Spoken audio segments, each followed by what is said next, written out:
Welcome to the Slop Farm. Enjoy the video.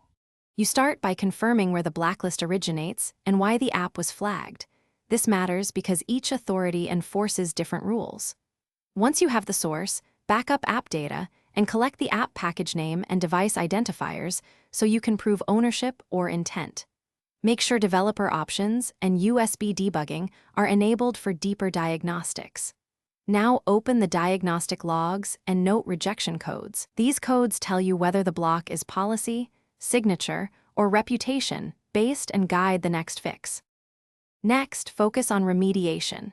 Resign the app or obtain a corrected build if signatures or tampering triggered the block, because signature mismatches are common causes. Then prepare a concise appeal packet including sanitized logs, change summary, and verification steps. Include hashes and build timestamps to prove integrity. If reputation or malware heuristics are involved, run a thorough scan and remove flagged behaviors. Once done, submit via the official console or carrier portal and request a prioritized review while you monitor for status updates.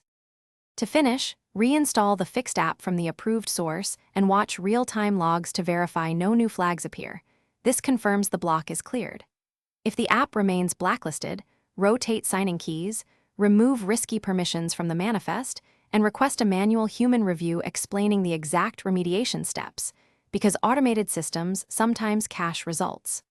One key troubleshooting tip: keep a complete audit trail of builds and communications. Preserved evidence speeds appeals and prevents recurrence when you change CI/CD or signing processes. Thanks for watching. Consider subscribing if we helped you today.